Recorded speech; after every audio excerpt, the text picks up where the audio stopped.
Who are those participating in the Galamsey? If we take census, some of you will be there. And the people you are talking to are aware. It's not that they are not aware, they are aware that some of you are participating in it. So please, first desist from doing it yourself. Don't go to them for the money for your campaigns. Don't go to solicit their votes. Let them see you work. Truly, it's a disgrace that we've gone to this far. Look at the water. Horrible.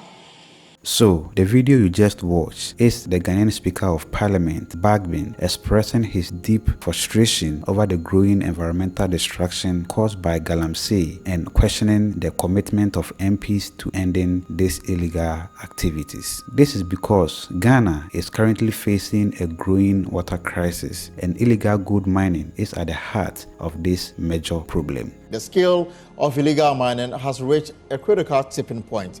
The country's primary water sources are now contaminated with toxic chemicals, and looming health crisis is becoming an alarming reality. Galamsey, these unlawful mining practices is causing havoc on Ghana's water sources. But this issue goes beyond these dirty rivers. Ghana's entire water supply is at risk. The Ghana Water Company Limited collects raw water from natural sources such as rivers, lakes, and reservoirs. These sources often contain impurities like bacteria and organic matter. The company then treats the water to remove impurities and harmful microorganisms, making it safe for drinking. But now, according to Dr. Clifford Brymer, the managing director of the Ghana Water Company Limited, the situation in the country's natural water sources is becoming terrible. On a recent radio show, he shared some statistics that every Ghanaian should be concerned about. According to him, in a properly functioning water treatment plant, about 5% of water is lost during the treatment process. But in Ghana, they are losing between 35 and 50%. This means that almost half of the water meant for our taps is wasted, lost before it even reaches us. But why is this happening? The problem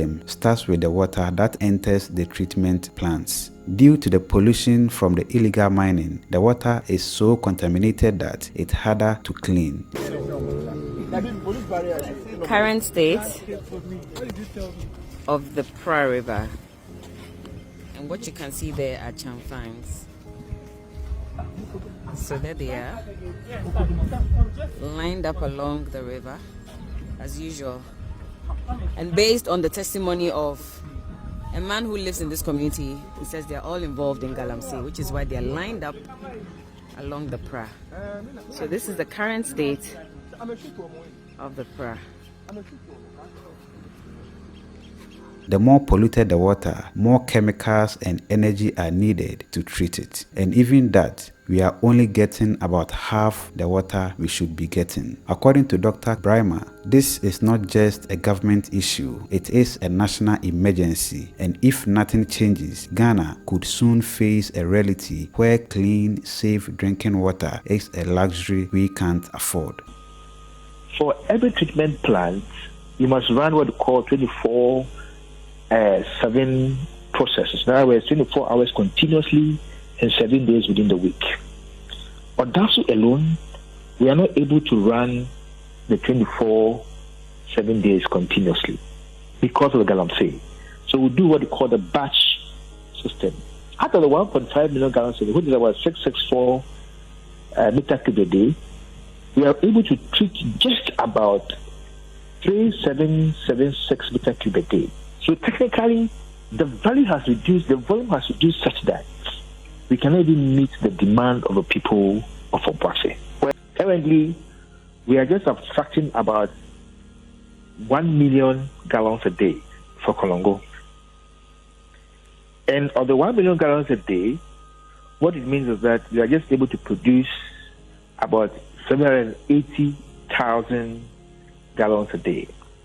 Invariably, we are just using about 22% of the design capacity of the plant, of which we must be the demand of the people in Konongo. Invariably because also there's an infestation of Galamsey activity all over the enclave of the river Enum in the Konongo, which we abstract for treatment. And the turbidity of Konongo has also risen so high. In the past, we were using just about 0.1 pesos Ghana said to treat 1 meter cube. But currently, we are using about 6 cedis, 74 pesos to treat cent increase in costs. We were able to import a more generic spectrum coagulant, which we call the polymer. This coagulant is very expensive because of the broad or the wide nature of its effectiveness.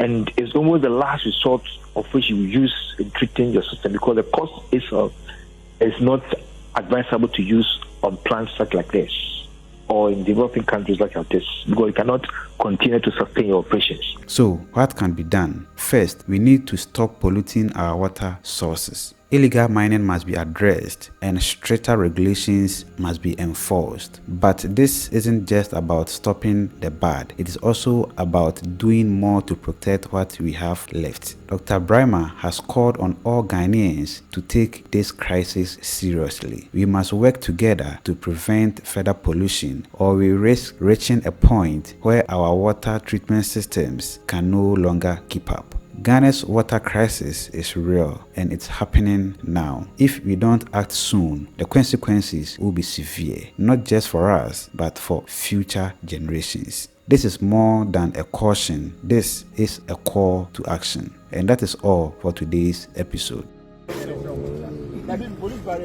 Current state of the Pra River. And what you can see there are chamfines.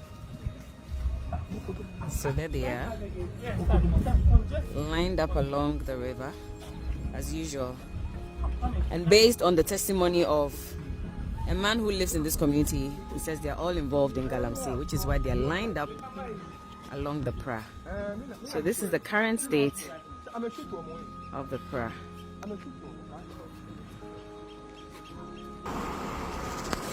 And I just crossed the road just to get a closer view of the Pra on this side as well. I mean, for those of you who probably live around here or usually use this route, you'd understand. This is it.